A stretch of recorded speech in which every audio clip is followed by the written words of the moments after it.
And the best and the greatest day to be alive is today. Welcome to the Wise Hour. I'm your host, Jay Malane, also known as Wise, where we'll be dropping 24 karat gold bars in the family. This guest right here, you want to tune in, get your paper, pen, tablets, your recorders, whatever you want to do. Got this brother right here gonna be dropping 24 karat gold bars. I got the amazing Dr. Joel Freeman. He's an international speaker. This man had done so much, but he is so involved in the community. So you're gonna learn about Black history 365. You're gonna learn about the hurricane bigotry. I'm talking about. You do not want to miss none of this. This stuff right here, I guarantee you have not heard before. Then you have an opportunity to learn. This is what we're about, learning stuff. But before we jump into that, I need y'all guys to subscribe, hit the like button, and definitely share. We're a community here, and more you share this out, the more the algorithm will push stuff out. And what we want to do is to inform people, and what we want to do is give them as many gold bars as possible. So with that being said, family, I'm not gonna hold you, so let's go. At the Wise Hour, we break through the night, bringing knowledge fire, so hold on tight. Every episode, a story to unfold. We're turning every minute into gold. All right, this is the place where we dropping 24 karat gold bars indeed. Family, this right here, I have a special guest here. I mean, rock star solid. This man right here, he had opened my mind, understanding, especially for, I would say, Black history in general. And this is amazing, Joel Freeman. I'm calling him Joe, brother Joe. Joe, how you doing today, my brother? I'm doing some kind of wonderful. It's great talking to you and good seeing you. I just know we've seen each other at the Power Networking Conference with George Fraser, and it's always a delight to see you. And I thank you for this opportunity. And I thank you for this opportunity as well. And it's always looking forward to when I met you at the Power Network Conference 2 years ago. You just, some people, it's just how I describe it. Some people, you general meet somebody, and you exchange presences or something. Then some people you meet that have a presence about them. It's not about what the words they say, but it's just their being. And your being always exhibit life, and it's in the way that it's always to try to, you want to listen. It's like, okay, there's something about this person right here is unique that I need to pay attention to. And when I met you and I shook your hand, it was just that energy, that release. It like, you know what, let me pay attention. He knows something that I need to pay attention to. And by me listening to you and see how you the wonderful works, like I said, being there at what Dr. George C. Fraser and y'all doing we want to talk about more, family. We want to talk about the Black History 365 project and all that stuff coming up. But just being with you, man, it's just amazing. It make you feel good. When I leave, I feel good. And that's sometimes you don't feel like that with people. But Joe, by leaving your presence, you feel like you left with something. You feel like you left with something that's of value. And that's how I look at it. And I'm so happy for you to be on the show today. Thank you. I can say the same about you. Thank you very much. I appreciate it. They say energy, exchange one another. So I appreciate that as well. Family, I'm telling you right now, we're going to talk about something right here. The title of this, we will say this podcast is From Bigotry to Black History, How Music and Ancient Artifacts Are Changing Education. And we got educator right here. And the first thing I'm going to ask you right now, Joe, this is the first thing I'm going to ask you. You call yourself the Chief Mischief Maker. Okay. There gotta be a story behind that. So, and how does that playful spirit influence your approach on tackling a serious subject like Black history in education?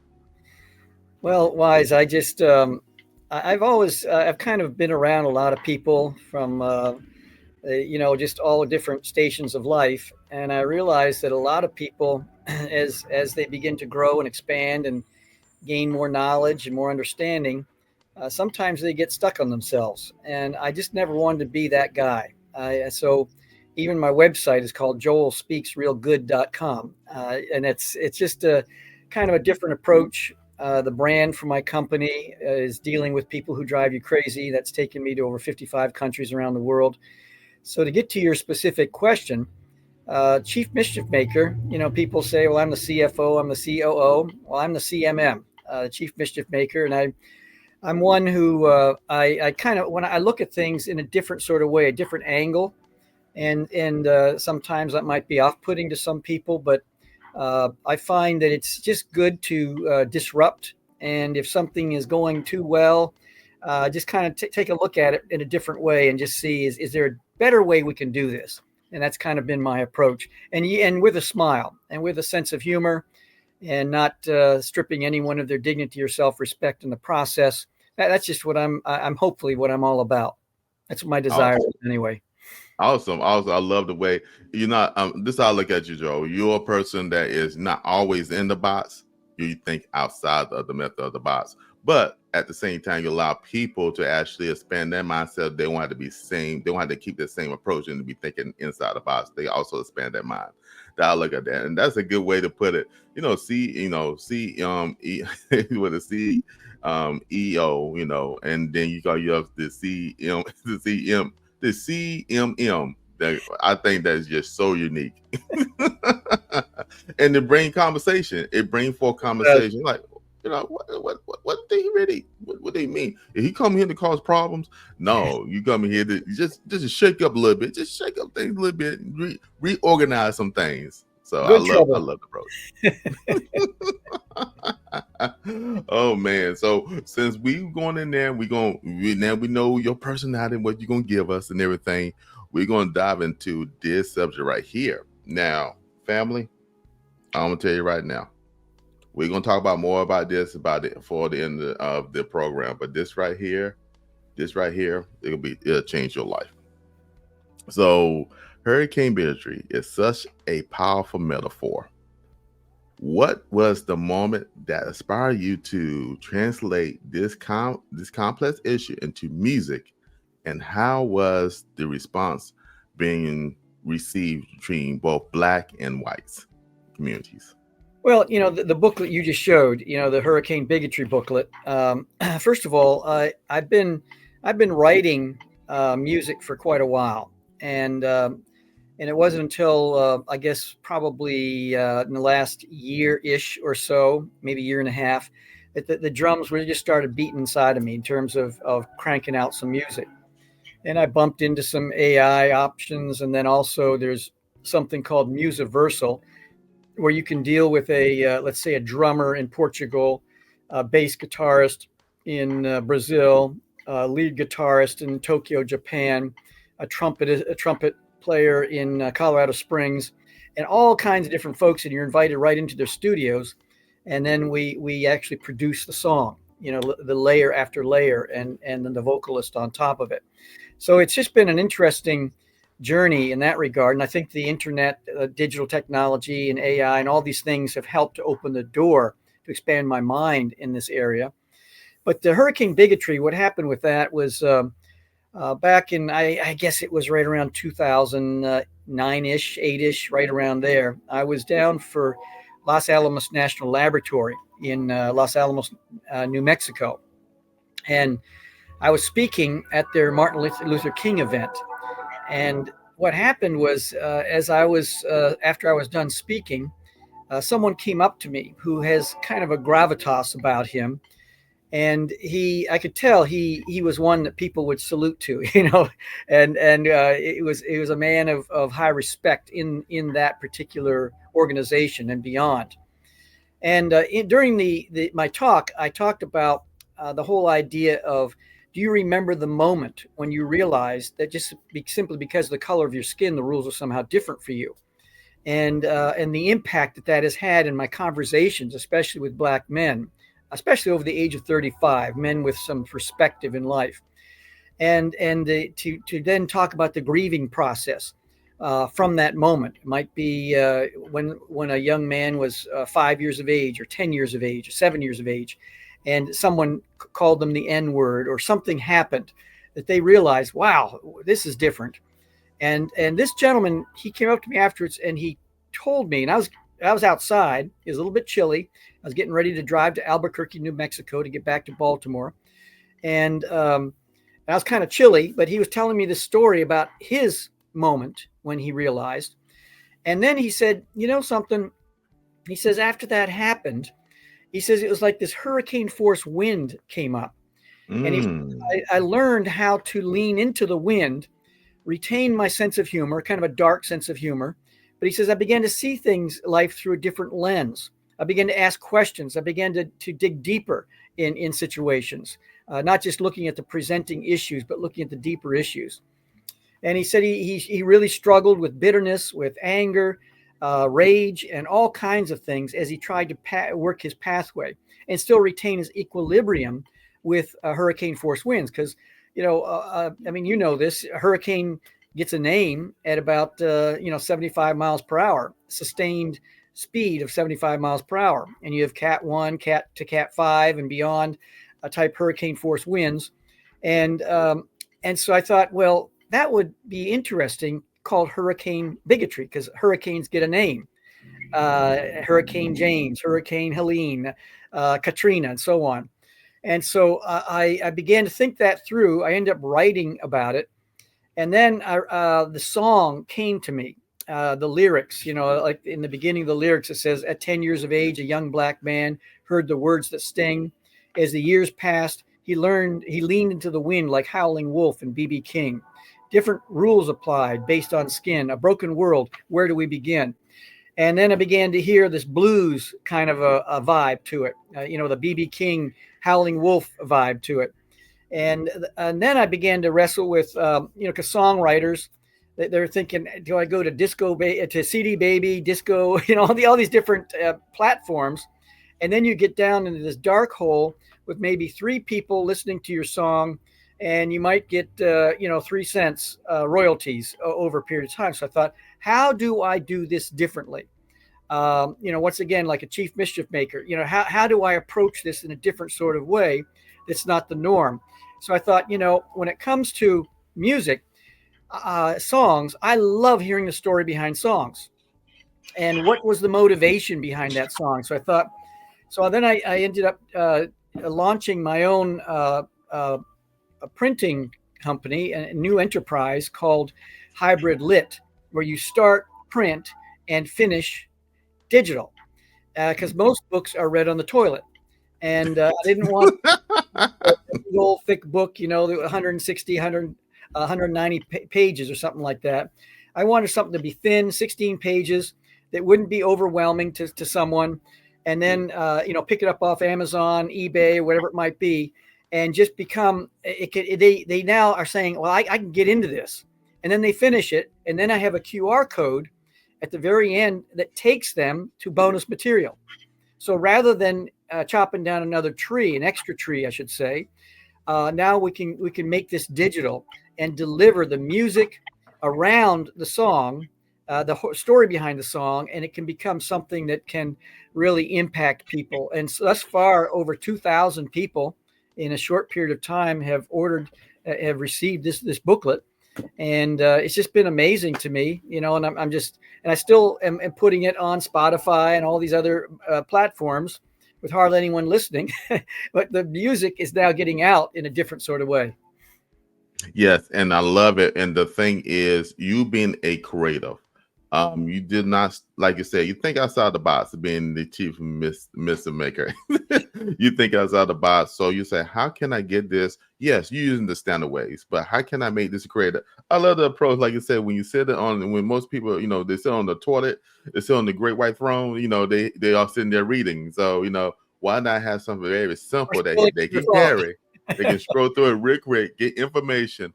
But guess what? Also, you have the ability, as I shown earlier, like you said, with this the QR codes. You go ahead and scan it, take it to another page where you can get more information, the lyrics, and actually the song, and actually the visual effects of the song. You did an amazing job. As you, like I said, some people are just songwriters, and you're a songwriter, but you are a creative. And by you being a creative, you have made this accessible for the physical and also the digital world. And I'm so amazed of how you thought about the approach. But it's not just how you did it, it's the message behind it. Mm. And with hurricane bigotry, like I said, the name itself, well, hurricane is the force. And like I said, after 75-mile-per-hour winds, steady winds, they name it hurricane. And the thing is, bigotry has been rooted in our society since it been established, and it's been a hurricane. And you used the word grief. When you said you're talking about the grief, and a lot of I was me being a Native Black American and everything that, you deal with the grief. And the thing is, we supposed to grieve. And this the music here, it does not impact you in the way that you are like down and dump, but actually what it does is inspire you. Hmm. So you don't just go I by the hope. names of hurricane bigotry. This might be some kind. No. This music here, and the music that is you being a songwriter who have an ear and listen to the heart of people.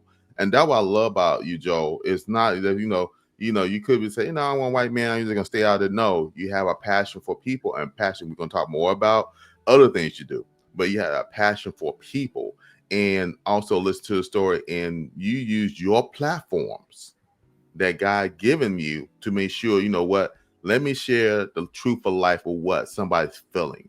Let me share the truth of life with somebody might not have the ability to hear. Let me bring this physically, so when when I'm in the restroom and stuff like that, I can see there, listen to it.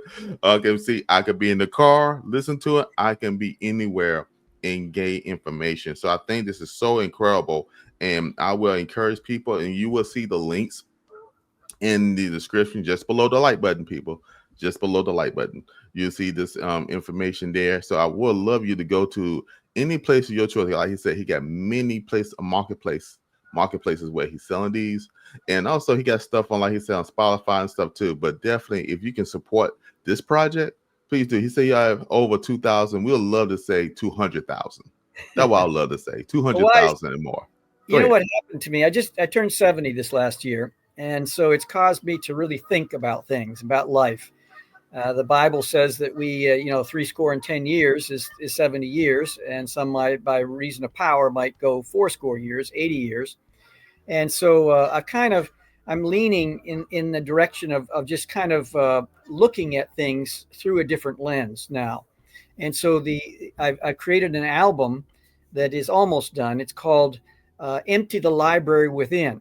Over the Ooh. years, I used to be chaplain for the Bullets, the Wizards for 20 seasons, and I've done a lot of funerals over the years, and just seeing someone laid out in a casket, and just thinking there is a library in that person that is now gone, and so I want to encourage everyone, and developing a booklet and a song like this.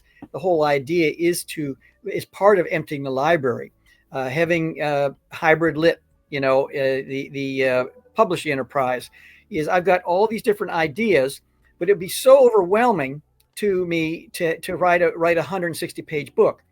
But I can fit about 5,000-6,000 words in a booklet, and then maybe if it goes 10,000, then the rest is digital. And that way, it's not this huge mountain I have to climb every time. And I've already got about 15 to 20 different ideas and things that have already been written, ready to go. And so maybe every 3 months, I'm going to put out another booklet, and that people then I'm emptying the library within. That's the title song track is Empty the Library Within.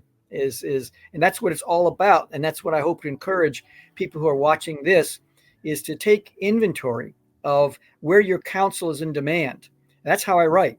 And when people come up to me and say, okay, I've got an invention, thinking, okay, that's where my counsel is demand, or I've got an entrepreneurial idea, or, I'm thinking about this or that. And then I make a list of those things. And then what I do is I create a booklet or an online presence.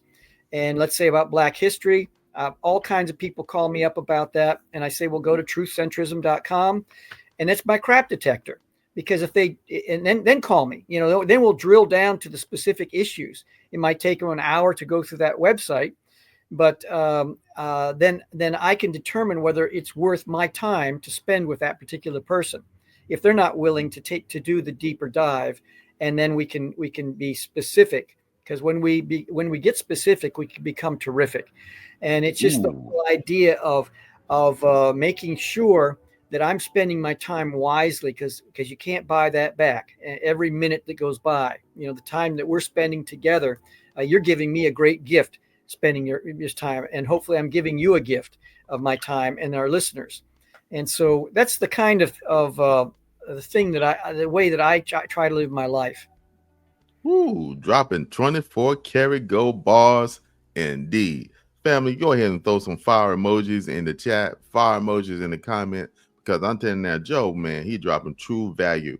And he just stated something that just resonated with me.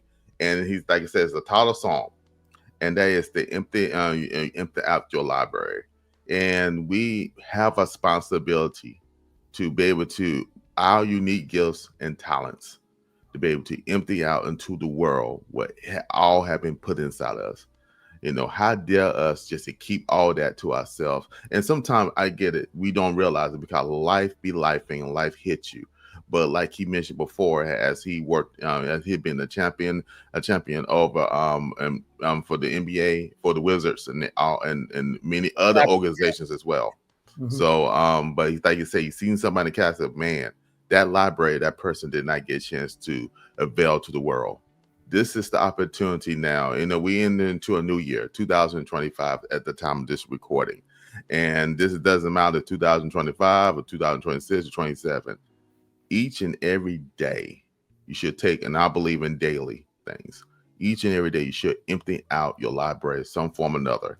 Like Dr. Joe said, he's just turned 7. He look like no day over 35 myself, man. I don't know how you do it, man. I don't know how you do it. He said you just turned 7, and I'm gonna have to check your ID later on. Man, I want to see your ID. but at the end of the day, he realized, oh, I have a purpose. I did this. My mind shift because I realized I have a purpose. I have a legacy. I want to make sure I empty out and leave before I transition out. And I love the approach. Not because you're concerned, not because you're scared.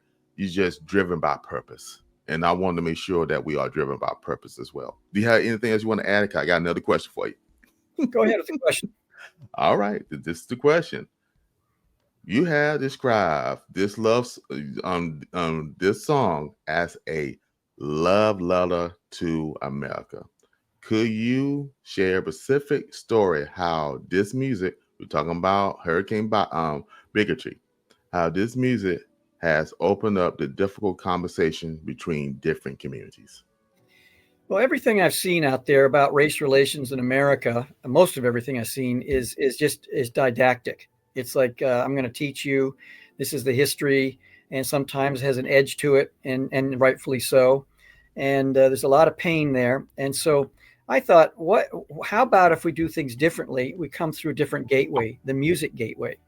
And music, I find, is a leveler. There's something about that opens people's hearts up to a conversation. That's all this booklet is just a conversation starter. And it's getting people to think things. Metaphors are powerful. And it's important, I think, to frame things in stories as much as possible. And once a person understands a metaphor, you might have a young man who's kind of wrestling with what is going on in this world. How do I fit? And then they hear the song and they go, oh, this is a young kid, 10 years of age, heard the word sting, starts leaning into the wind. Now, with a metaphor, now they can develop a tactic for leaning into the wind. Oh, I feel some wind coming up. In fact, the gentleman at Los Alamos National Laboratory told me that he was when he went to the military, he rose very high in his ranks and he was just learning how to lean into the wind every day, and it was part of his daily struggle and routine. And then he got an assignment in Japan. And he says, when he got off the plane, the wind stopped. It's like, whoa, what's going on here? Now, a sidebar to that is if you're a Korean and you go to Japan, the wind is 150 miles per hour for you. If you're a darker skinned person in Mexico, they have a whole approach to the skin color and how you're accepted in society. In India, the caste system, which people say in India it doesn't exist, but it does exist.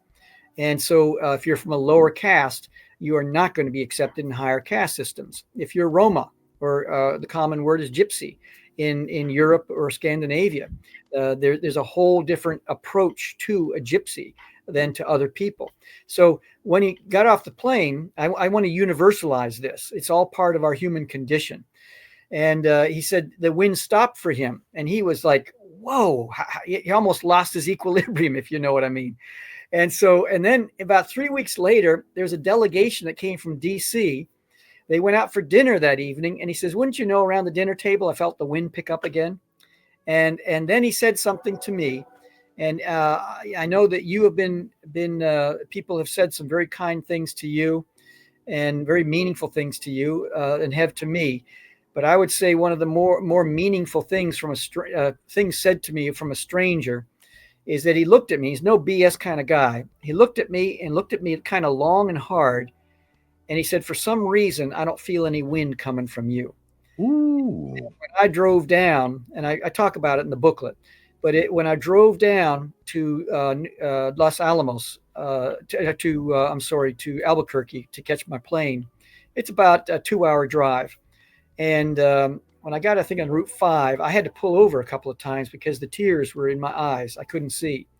And it just, I realized the responsibility and the privilege of what he said. And I really wanted to, and that's when I talked to God and said, I never want to be the sponsor of wind, but not when I am.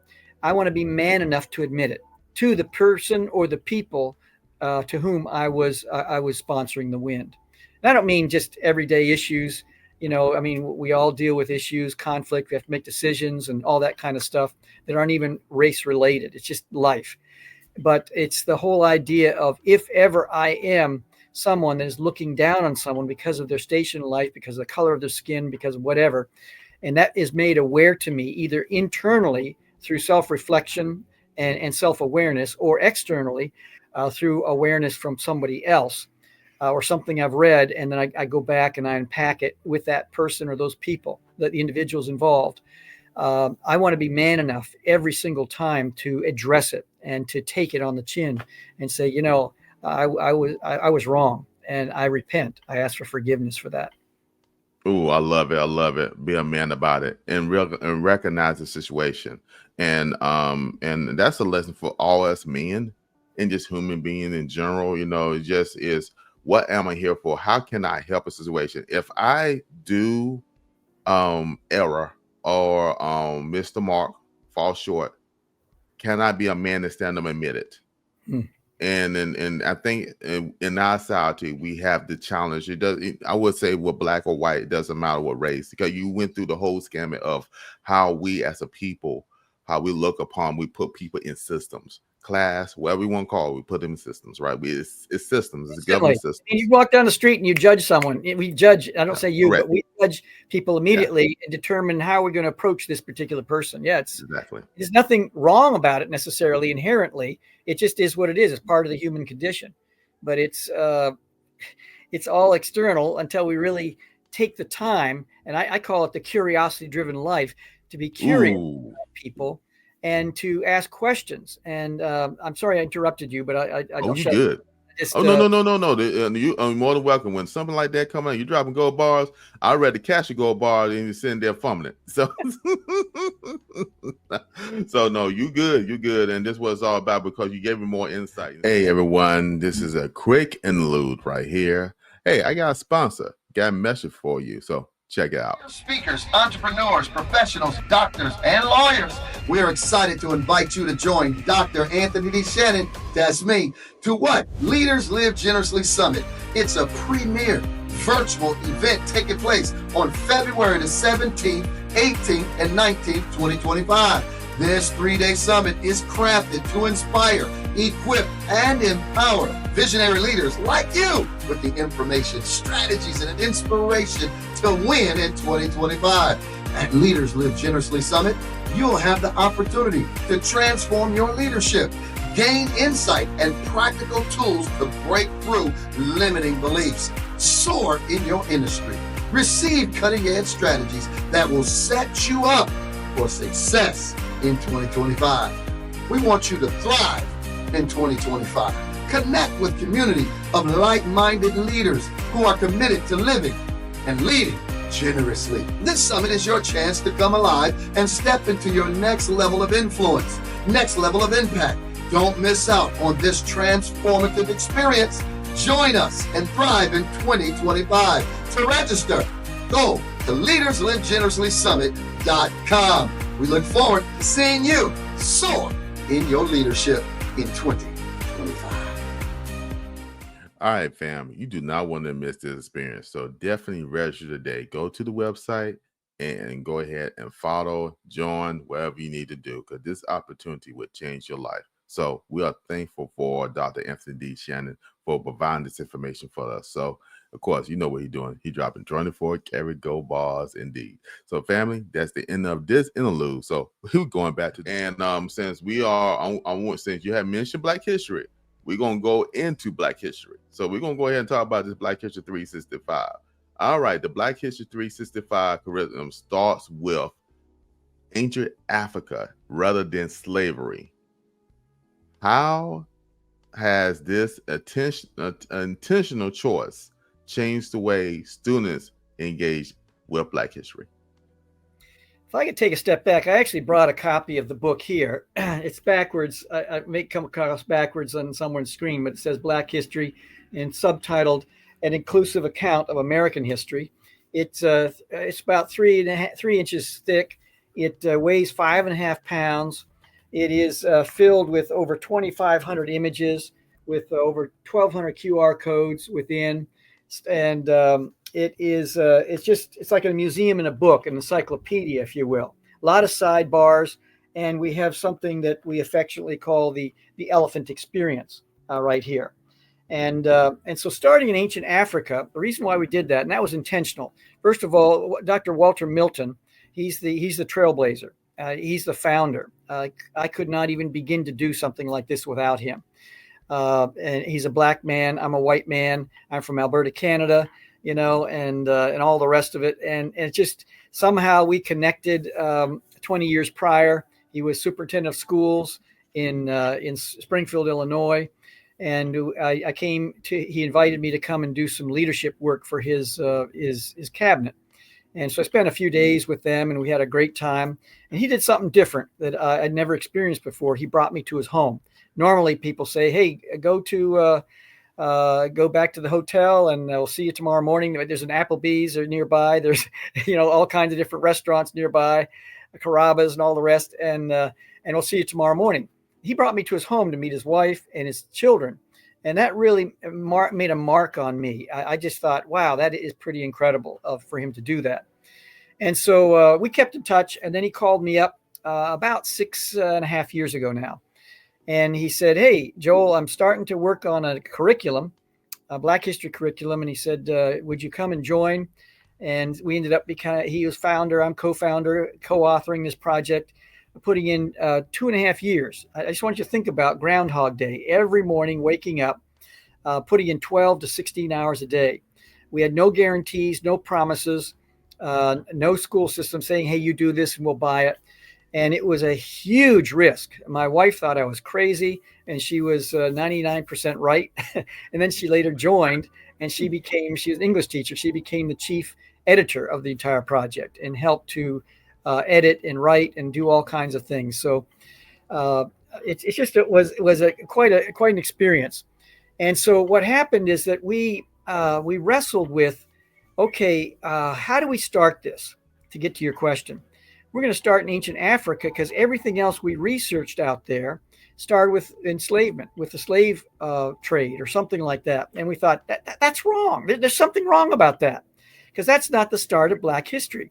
So we went back to ancient Africa, and we talked about the mores, the folkways, the kingdoms that transcend the current geopolitical lines, the genius, the creativity, the metallurgy, and the industry, the farming, agriculture, all these different aspects of ancient Africa.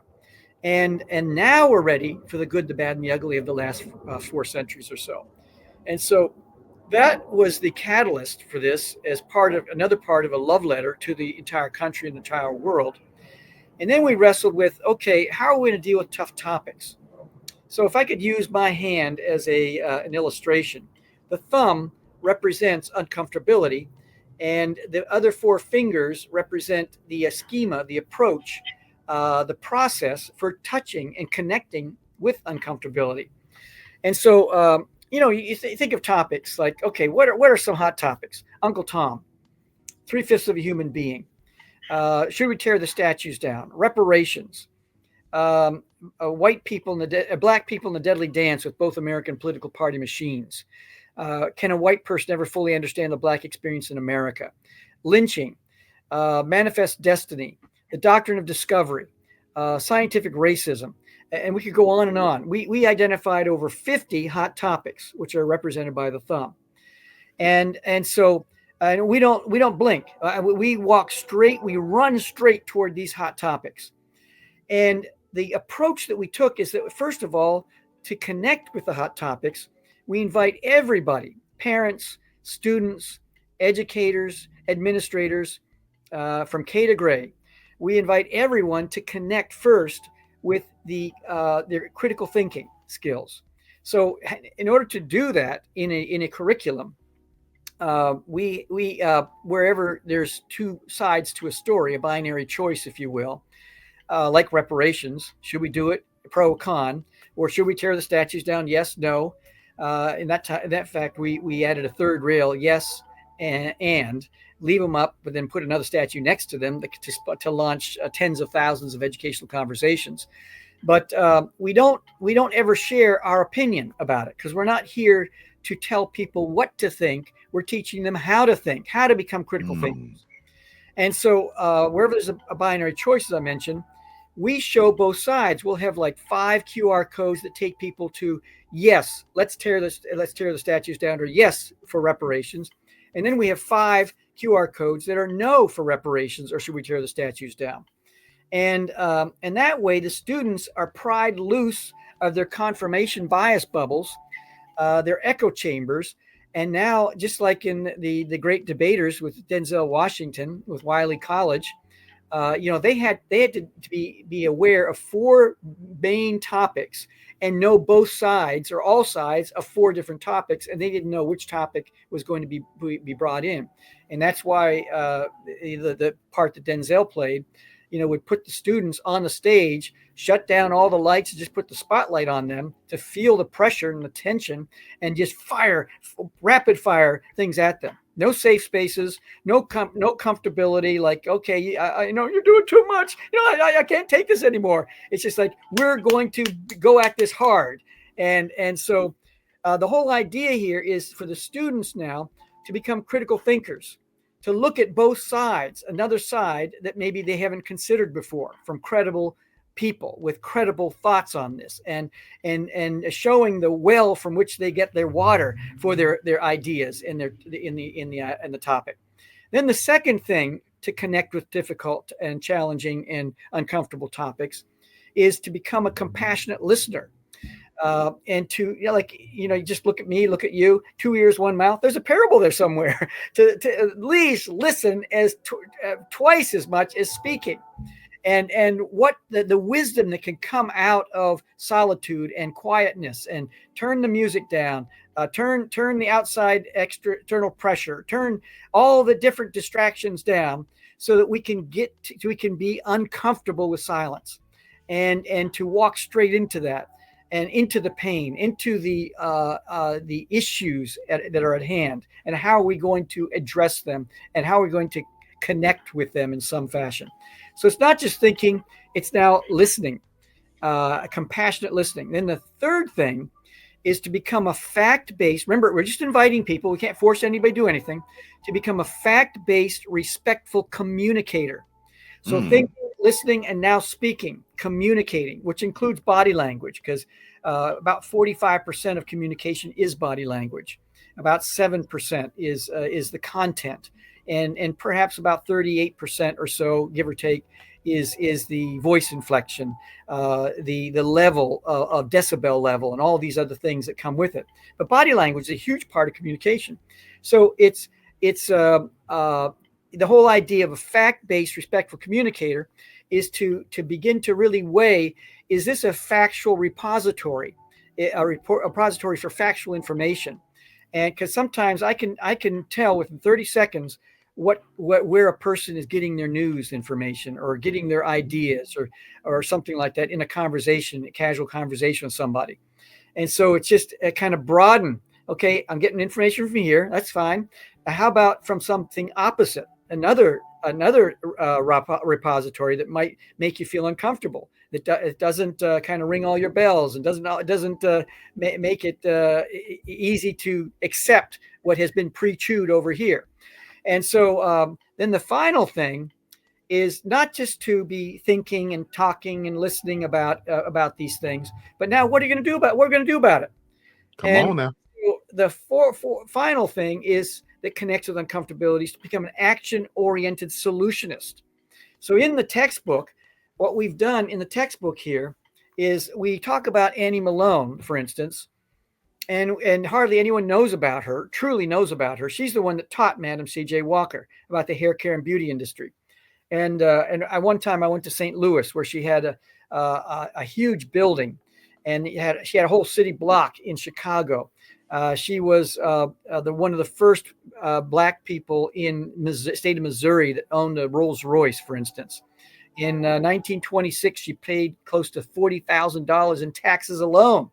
And that's I mean, even today, if you're paying that much, you're doing okay.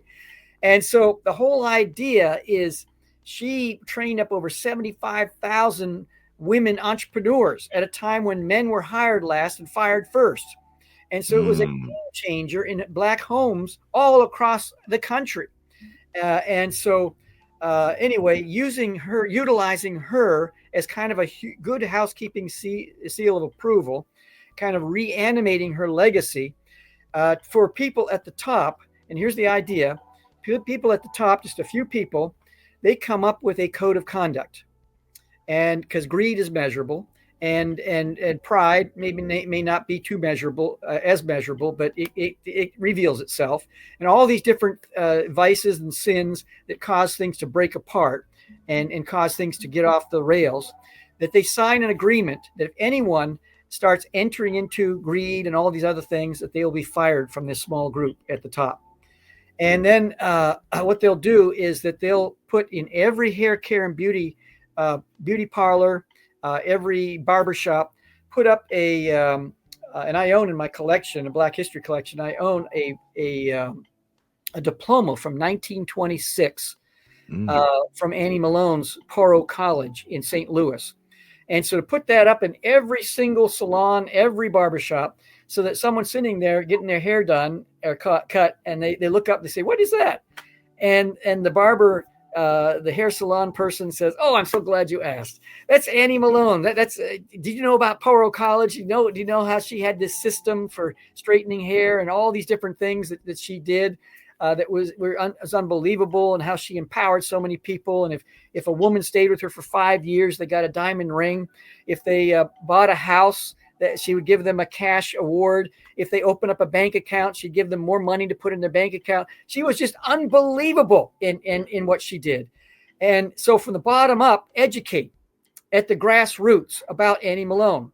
And then from the top down, now we're going to create goods and services. We're going to have clicks and bricks approach, Amazon next day or same day delivery if possible, or in every single hair care and beauty place, we're going to have products in there, because Black people will not buy simply because it's Black. It has to be good quality. It has to be good customer service. It has to be, they're available in a timely manner, and everything else, just like anybody else.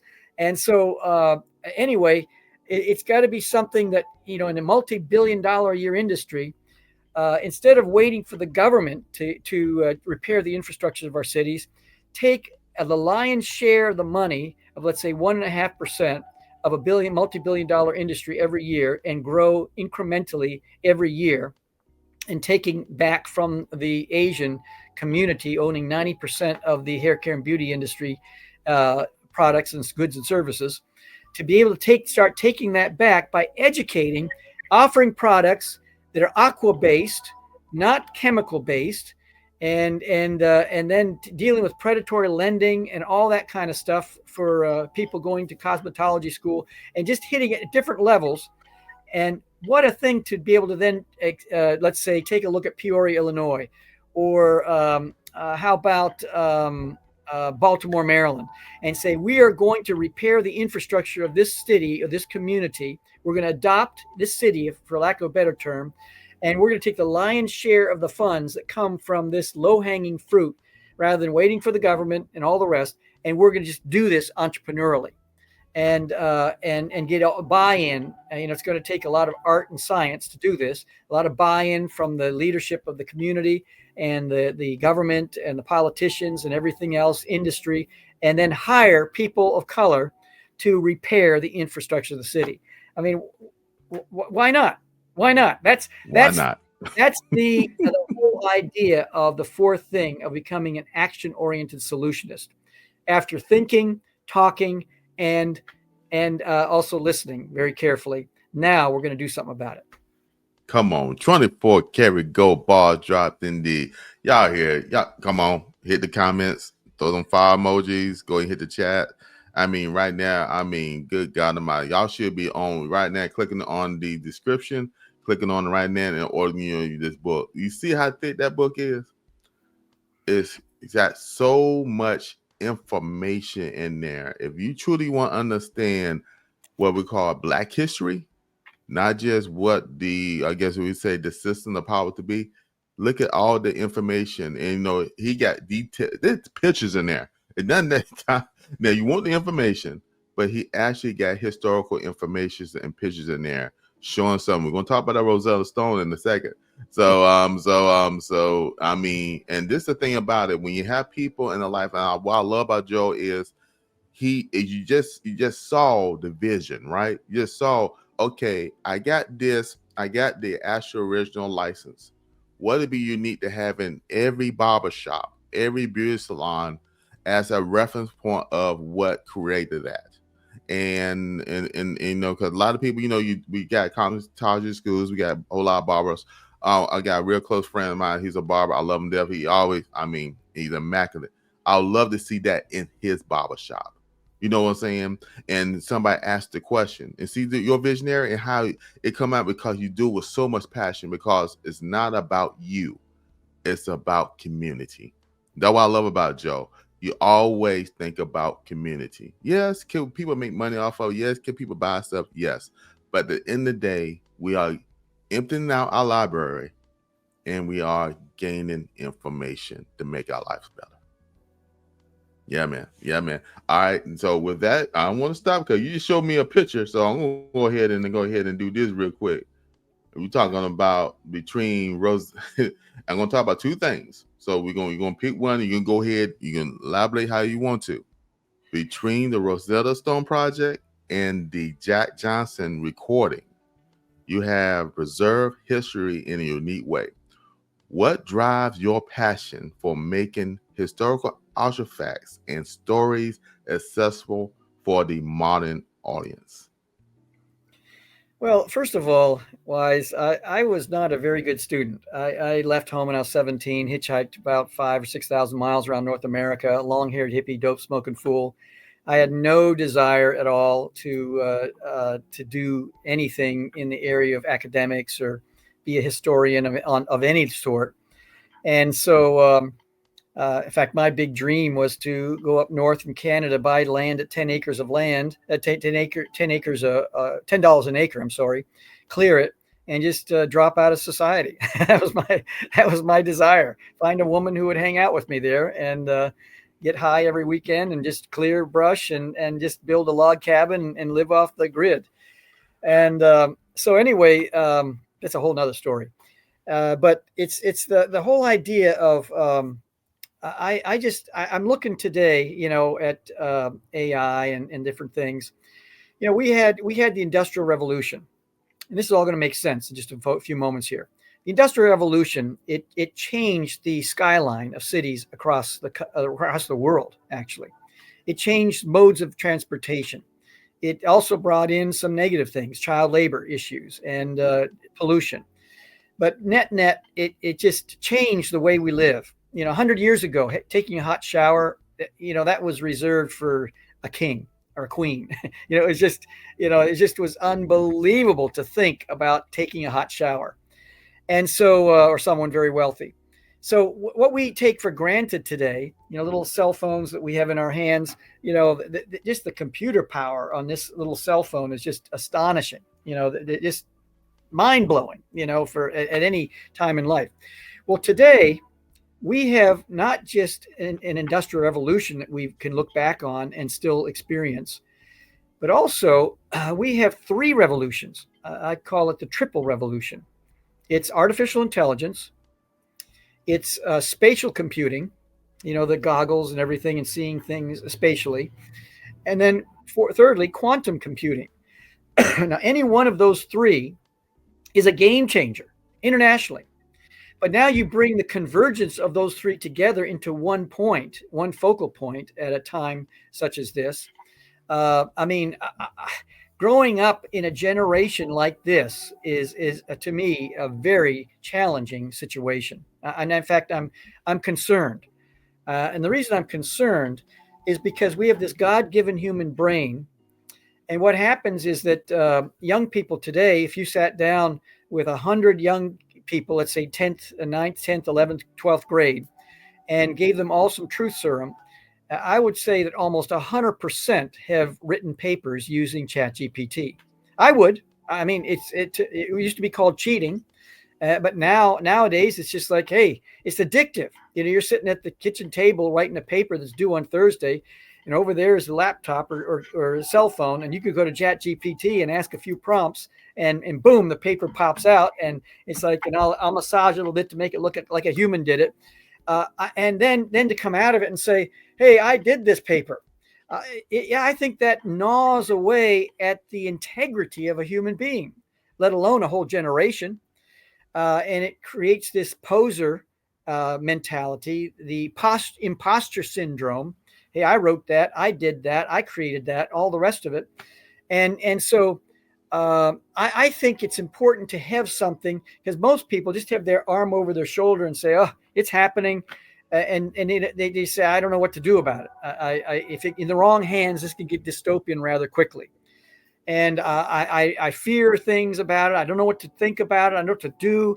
I'm just gonna go cook the next meal. I'm gonna go to the store. I'm gonna do, and they just kind of just let it go. Well, I want to create something that will invite, once again, can't force anybody, but invite people to use their God-given brain first, and then use technology as a way to take what they've done from A to A plus. And so what I've designed and put together is something. This is backwards here on my screen anyway. I don't know if it comes out right way, but it's called the Mysterious Rosetta Stone Traveling Exhibit, the Rosetta Universe, transforming an ancient artifact into a modern metaphor for problem solving.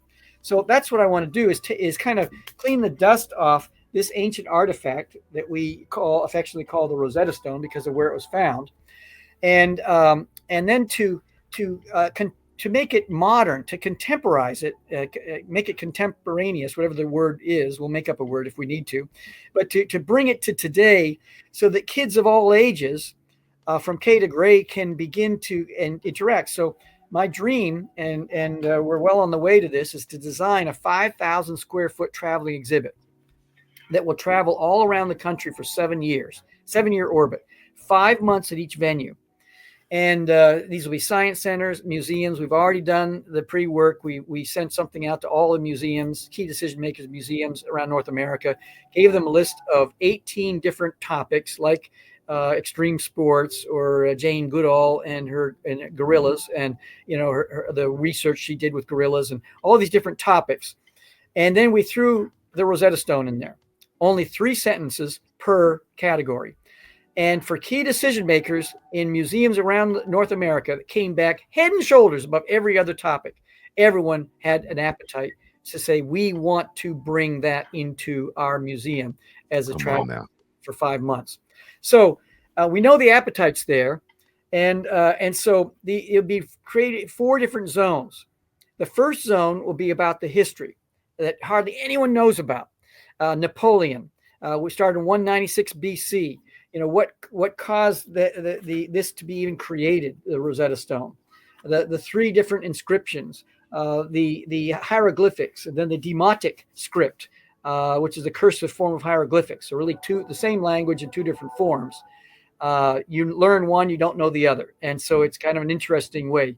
And then the Greek. Why the Greek? Because Alexander the Great conquered Egypt and became the language of the realm. And so even in the way they constructed this stone, the language, the inscriptions, the hieroglyphics was reaching out to the upper class.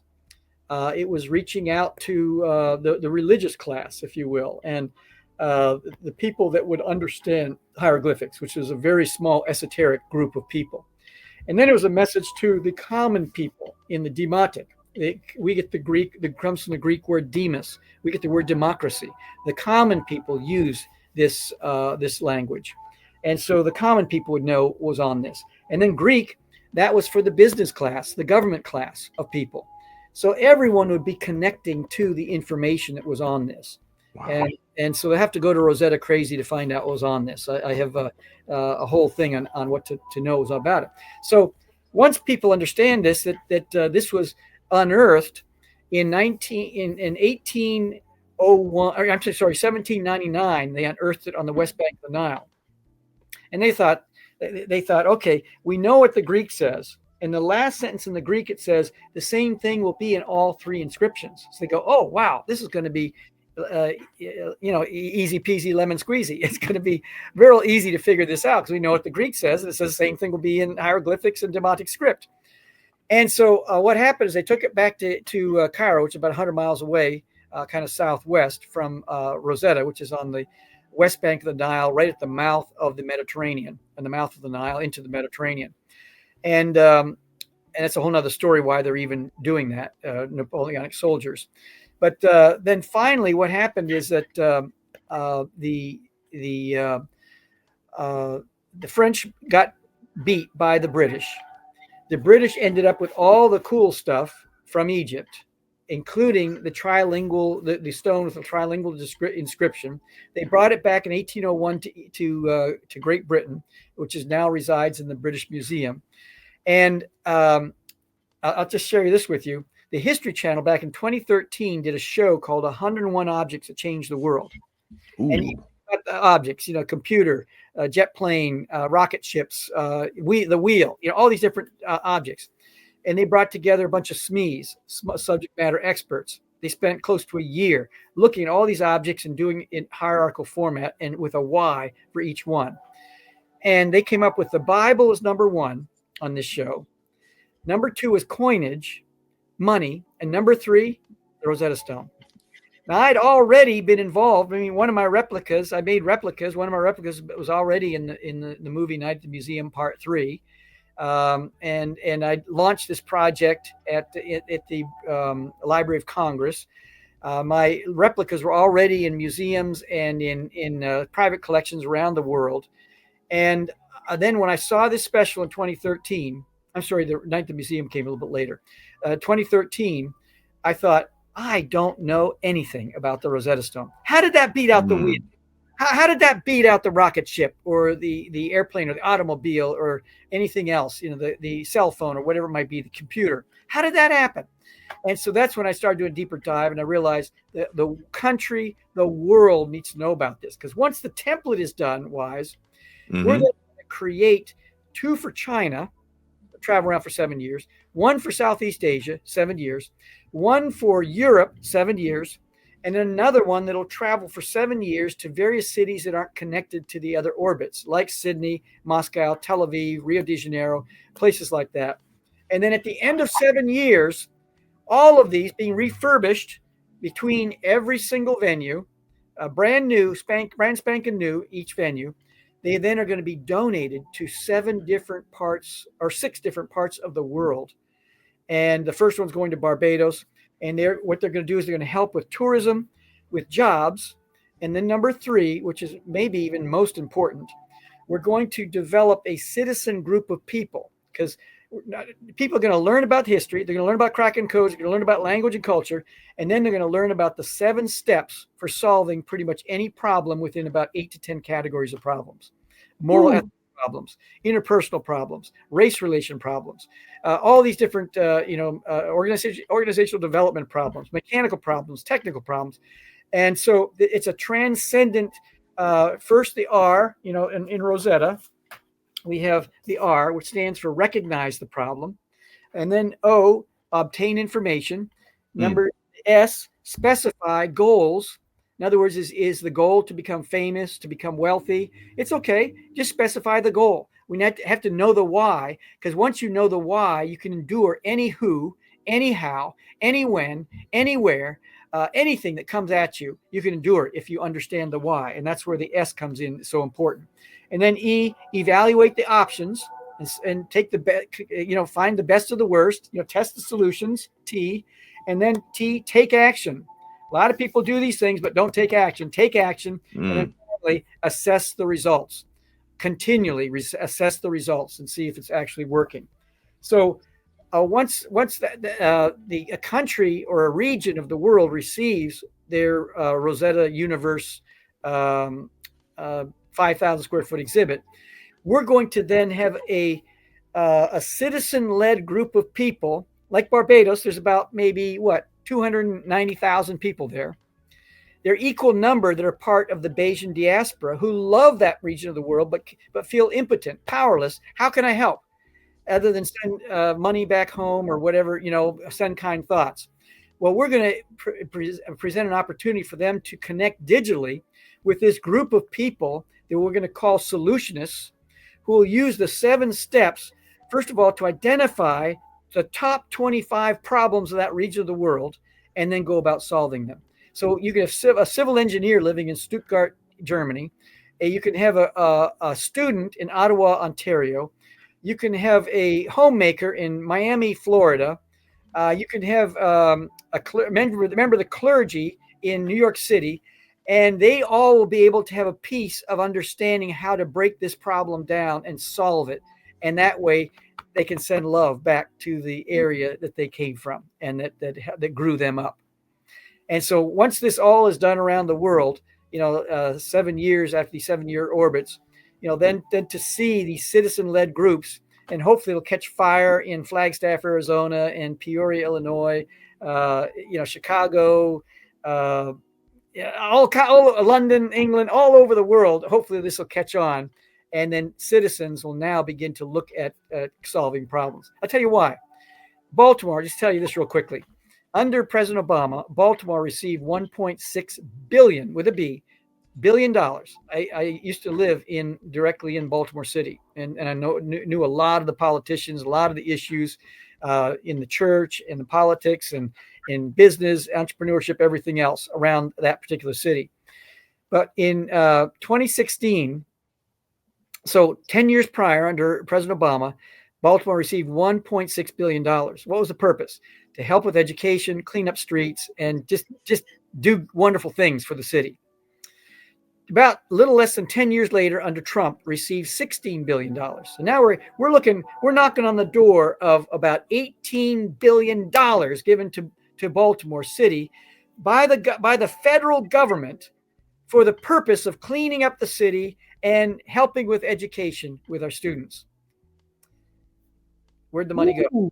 Where'd the money? If you, me, and maybe 3 other people watching this got together, had that kind of money with that kind of mandate, people would be able to eat off the streets of Baltimore almost. It would be so clean.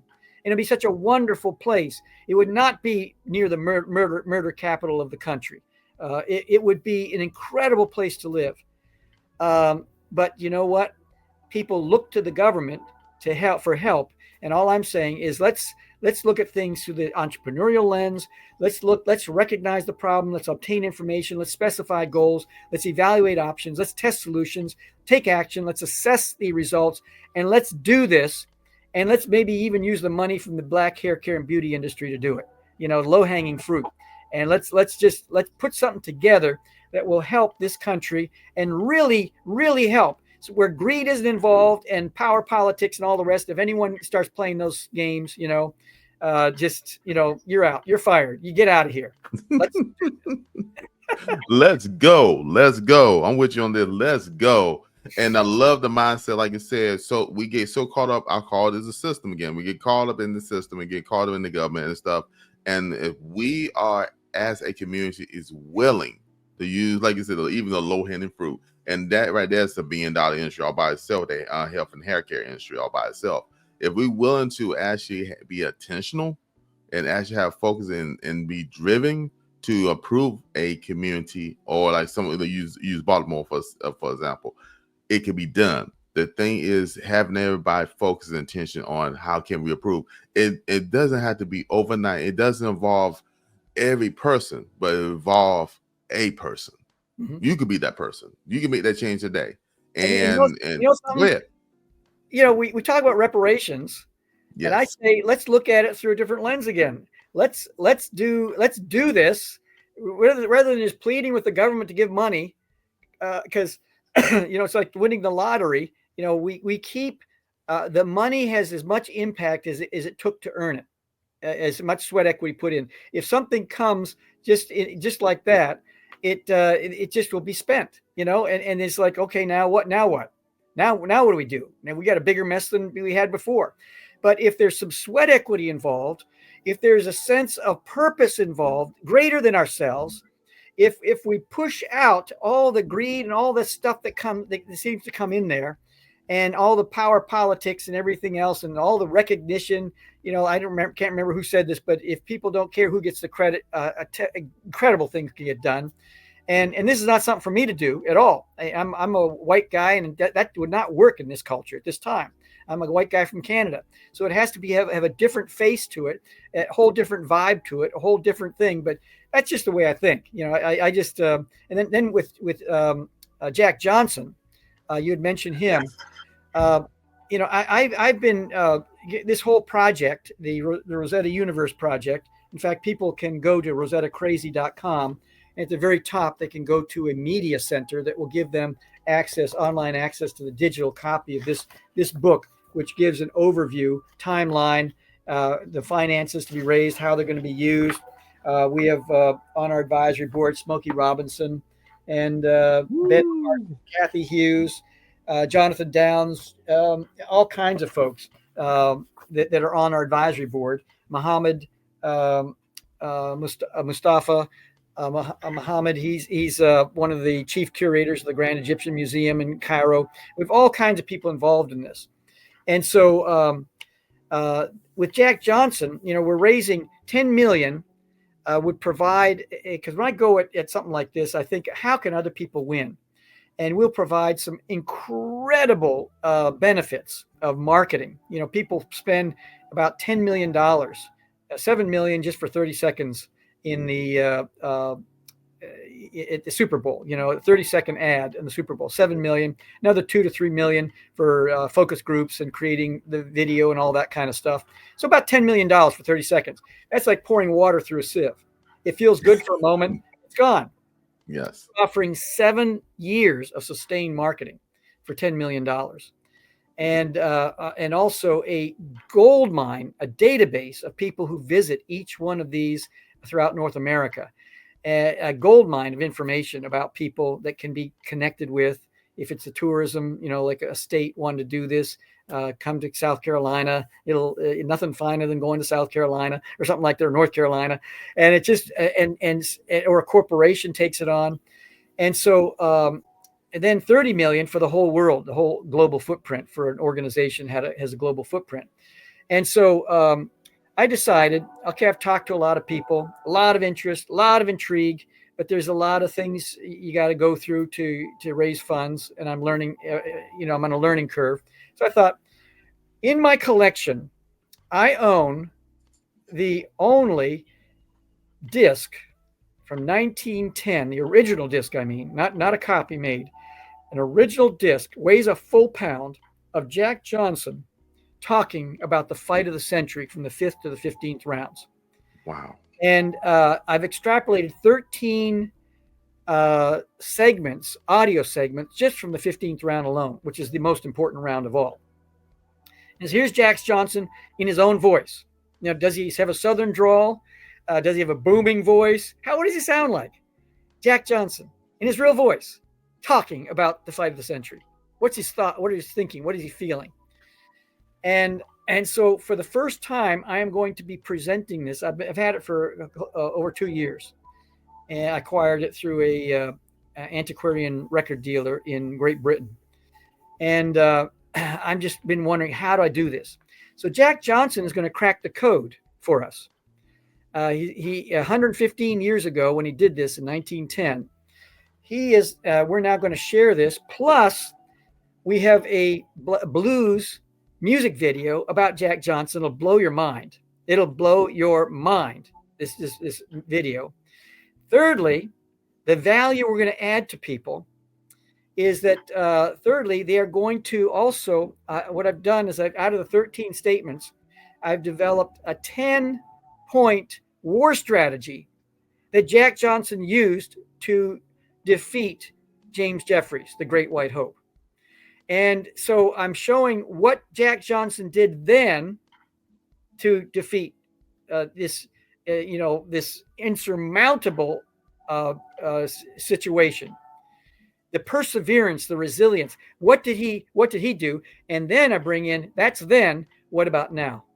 And so spanning time and space, establishing eye contact with the reader and say, here's what Jack did, here's what you can do.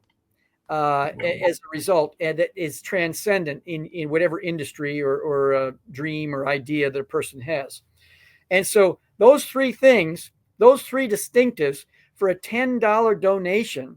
I mean, people give a $10 tip just at a restaurant just without blinking. It's just like, oh, here's $10.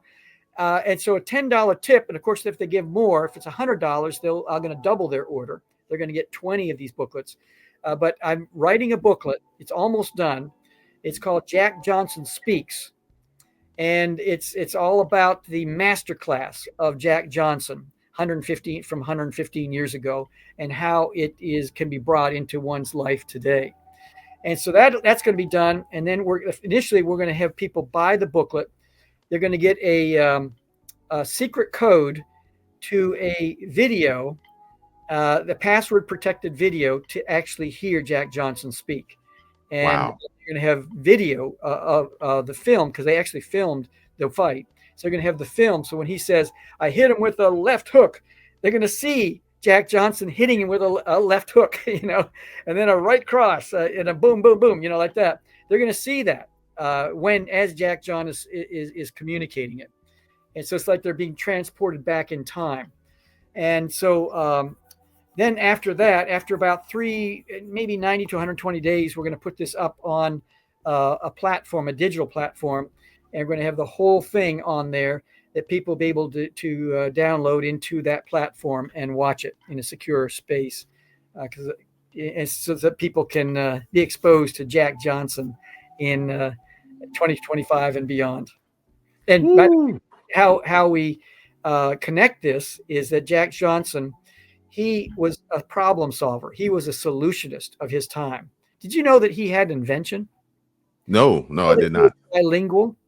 Did you know that? And I'm not saying this in any way to say I'm smarter than a fifth grader, but I didn't know this. That he was an avid reader. That when he left home at the age of 12, he was like a bum, a drifter, all around United States. And he went from place to place. And when it was raining, he'd go into a museum. If it was hot, the elements were too much, he'd go into the city hall, or he'd go into a library. And so he became an avid reader. And people don't realize that when they hear the words that he says and how he communicates. The 15th round is going to blow your mind. And what I do is I take each word, I parse every word, and I show his history of what sponsored that word or that the content of that idea. And so I think this is groundbreaking. It's unusual. It's different. And so Jack is going to crack the code, because if 1 million people donate $10, which I'm hoping this catches on the boxing community, in the self-help, human, personal performance community, all around the country and around the world, because Jack traveled to Australia. He was in France, in Great Britain, in Argentina. He was Cuba, all kinds of places. So I'm going to get this out around the world through the digital platform. and then spreading the good word. And if 1 million people donate $10 for this or more, that'll be $10 million, enough to do just the North American piece. And once we have proof of concept, people will be falling all over themselves to do the international piece. Awesome. 24 karat gold bars dropped indeed. And you see the visionary and the passion that Joel have. Come on, family. You had to see it. The Rosetta Stone, then with Jack Johnson, and actually had video footage. This was in the early 1900s. And like I said, I mean, woo. And just having the ability to be able to, like I said, buying a cup of coffee these days, a cup of coffee costs about $10 these days. That's right. So, so just buying a cup of coffee, just not Starbucks, called $10.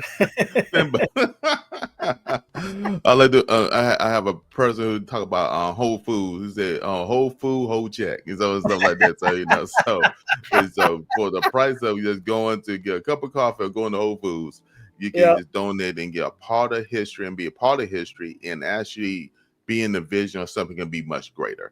Because everything is being spent is going to give back to the community. It's not really going to lay us in my pockets. It's going to actually grow the community and give people every penny goes to this project. Goes. In fact, it goes straight into the nonprofit organization, which is South Carolina based. So that's the way we roll. Is just put it out there, add value. I'm not just saying please donate. We're adding value to people, incredible value. And I'm hoping people will give 25, 50, 100, and just will say, hey, thanks. Let's do this. Let's do it. And hey, the million plus people who are going to purchase this for $10, we thank you in advance. Thank you. All right. We can go ahead and go and wrap up the podcast. I got one more question for you. I hope you're ready for it. I'm ready for whatever you throw. All right. Define the word life. And what does life mean to you?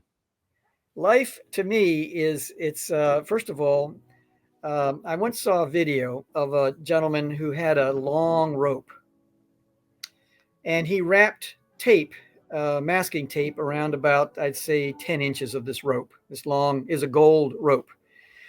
And he said, this 10 inches represents our life. And he says, and people, they look at this 10 inches and they say, oh, I'm frustrated. I'm concerned. Am I going to have enough month at the end of the month to pay my mortgage, my bills?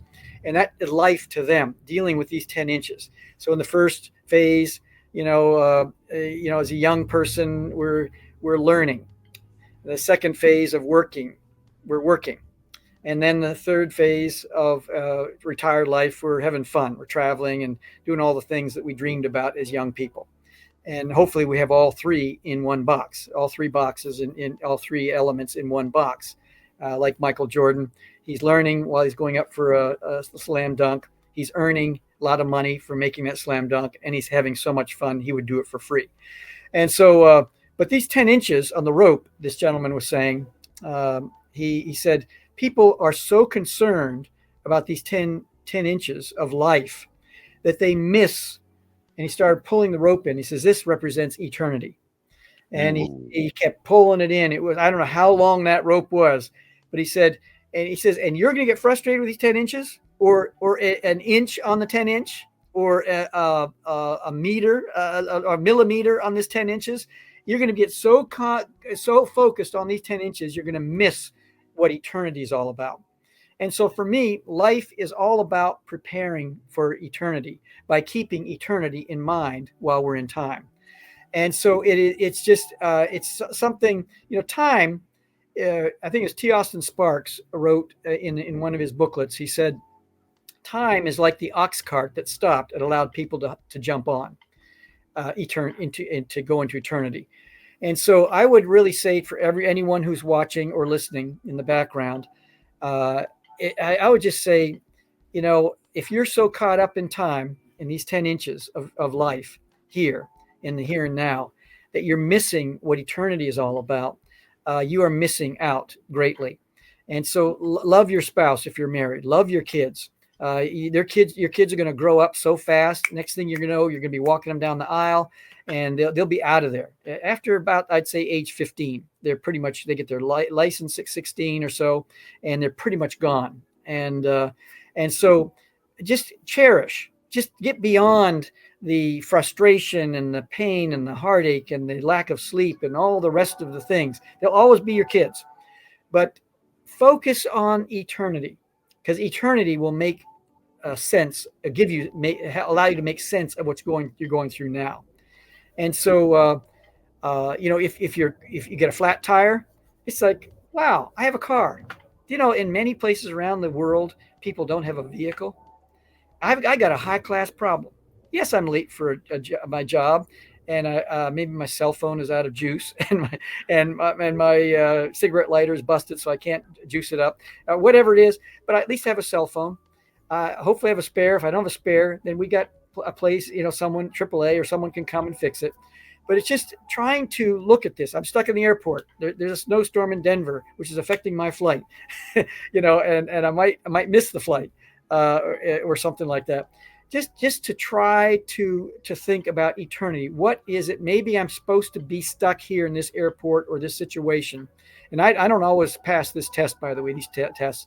But as I reflect back, and as I'm getting older, I begin to realize I'm watching now. I'm stuck in this airport. Maybe there's someone I need to talk to. Maybe all of this is orchestrated just so I can talk to somebody who might be thinking about suicide or just needs some encouragement. And I would say also, in the Jewish tradition, there is something called Shabbat, the Sabbath. The Sabbath starts the night before. So, when the rabbi looks in the sky and can see 3 stars, that's when Shabbat starts. So I look at that, and in the book of Isaiah, the seer, the prophet Isaiah said, in Isaiah 50, verse 4, he wasn't praying, but I turned it into a prayer. He said, Lord, and this is how I pray it every night. Hopefully, I remember every night. I sometimes forget. But to say, okay, I want to be like an Olympic athlete with my feet on the blocks, getting ready for the crack of dawn, for the moment that I have awareness the next day or the middle of the night, whatever it might be. The moment I wake up, I want to be prepared the night before, just like Sabbath starts the night before. My next day, if God grants me the ability and the privilege to draw breath the next day and be of sound mind, I want to be prepared for the next day. So this is how Isaiah puts it. So, this is how I pray it. Lord, allow me to wake up tomorrow morning with a word in season to those who are weary. Wake my ear in the morning to have a word in season to those who are weary. It might be my wife. It might be one of my kids or grandkids. It might be the first person that calls me on the phone or I call them. But to be looking beneath the surface of what they're saying. I was just talking with a dear friend of mine just actually yesterday. And I said, is there anything I can be praying for you? And he paused. This guy I know very well. In fact, he's actually internationally famous. And he said, pray for my health. Someone knows about. And very few people, small number of people know. But I thought to myself, if I hadn't stopped and asked him, and I heard something in his voice that concerned me, that said, okay, this must be something serious. I didn't ask him what it was, but he told me that something was going on in his physical body. My point being is, and I'm not saying I'm any special, not the paragon of virtue or anything like that. I stumble and fall and lose sight of the eternal all the time.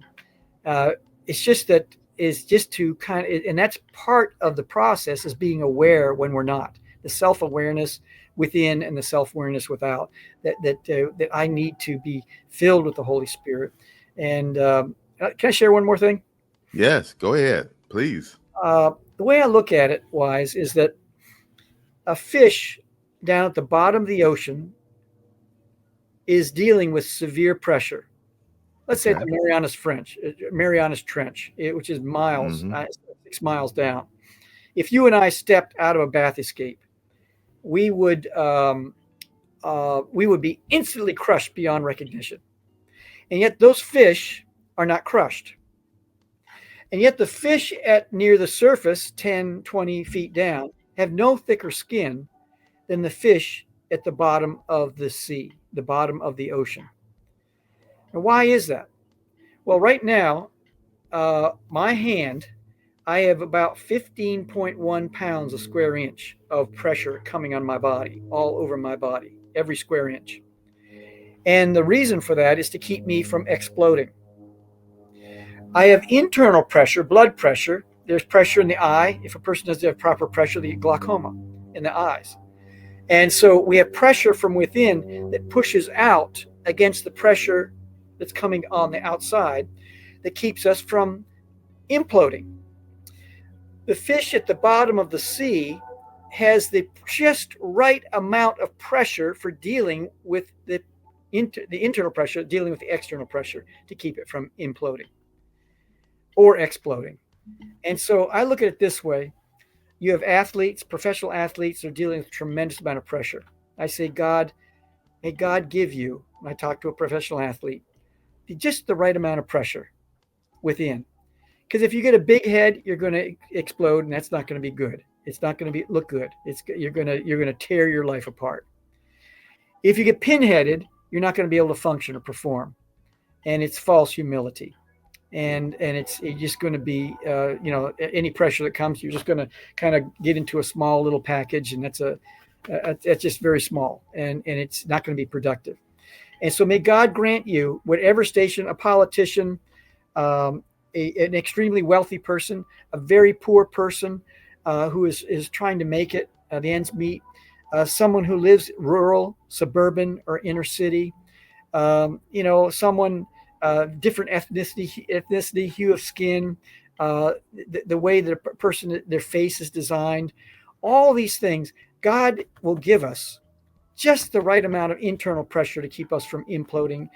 And he will, believe it, give the right amount of external pressure to keep us from exploding and getting too high on ourselves. And so with that, I'll shut up. Thank you so much, Wise. That was 24 karat gold bars indeed. And now that is how you get a definition of life. Is how do you handle the pressure that God had given you to maintain, but also what the environment has shown to actually get you. There is a rope what we is call really long. The rope the is rope. you got 10 The inches rope. here. The rope is eternity. Eternity.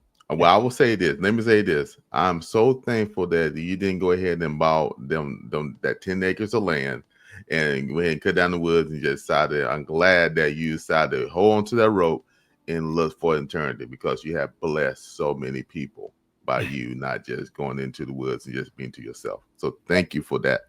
And with that being said, tell people how they can connect with you as well. Probably the best thing right now is joelspeaksrealgood.com. that is the kind of the repository of information about what I do and how I do it and why I do it. And I call it the resume obituary type stuff. And then if people want to know, for instance, about the Jack Johnson project, which will then tell them about, lead them to the Rosetta Stone and everything, just go to jackjohnsonspeaks.com and jackjohnsonspeaks.com. And then I'd ask you to not just only help by donating, but then spread the word. Be a full force multiplier. Find 10, 12, 15 people in your sphere of influence and say, after you've experienced it for yourself, and then just say, you gotta see this, you gotta hear this, you gotta understand this, and just see if that will, if we can somehow in a relatively short period of time, just have a whole bunch of people, then we can begin to do the Rosetta Universe project that will, I think, be a blessing to millions of people. Awesome. Yes, people, we need tens of million people to go ahead and sign up immediately, because because the whole idea is we want to bless the community and actually bless the world. Honestly, that we were trying to do, bless the world. Joe, thank you for taking time out, getting us some Black history lessons, telling you your passion. You're an amazing songwriter, but the main thing is you are a magnificent visionary. You have a great vision that God had gave you, and you know how to, I guess what's what I want to say, to display it. So not just me, but the world can see. So we thank you. You trust me, you don't be a stranger for the wise hour. So you need to be able to come back, especially when you finish that, with other projects and plus the other pantry. So we need to get you back and talk about it some more, okay? Thank you. Thank you. Yeah, Very honored. God bless. thank you. All right. Okay, now that was some great information. 24 karat gold bars drop indeed. And if you did not, I need y'all guys to go ahead and get this book as well. I got my own copy here of the Black History 365. Amazing book, right? Amazing book. Got all this amazing information in there, history and everything. Also, go ahead and support Joe right here on this one right here on his project Hurricane Bigotry as well. So the links are in this description.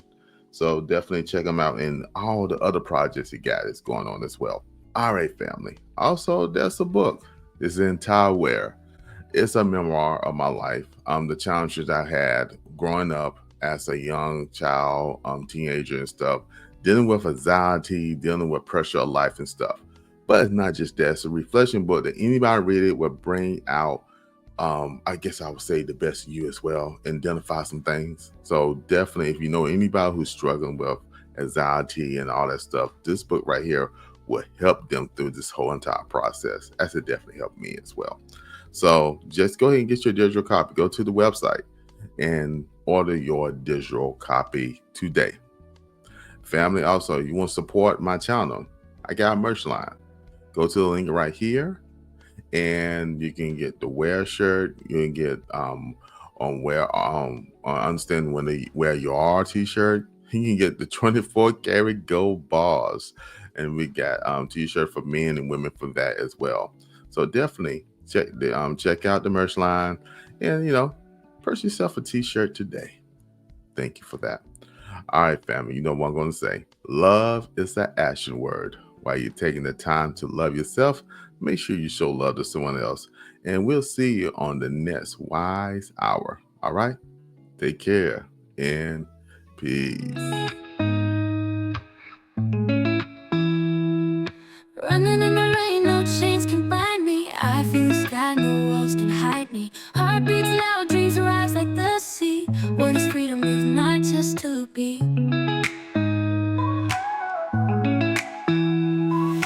Walking tall, no shadows can find me. Whisper when winds carry me kindly. Hope lights up even when night falls. What is freedom if love conquers all? What is freedom? Feel the fire in your soul. Rise above, just let go and unfold. What is freedom when your spirit runs wild? Live your truth, be the untamed child. What is freedom? Feel the fire in your soul. Rise above, just let go and unfold. What is freedom when your spirit runs wild? Live your truth, be the untamed child.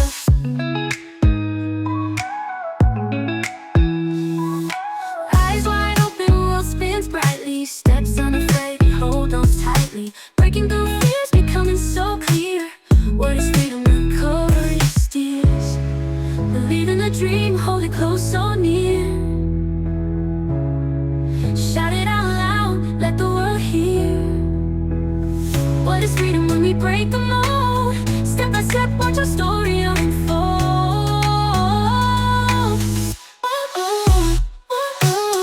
What is freedom? Feel the fire in your soul. Rise above, just let go and unfold. What is freedom when your spirit runs wild? Live your truth, be the untamed child. What is freedom? Feel the fire in your soul. Rise above, just let go and unfold. What is freedom when your spirit runs wild? Live your truth, be the untamed child. Be the untamed child.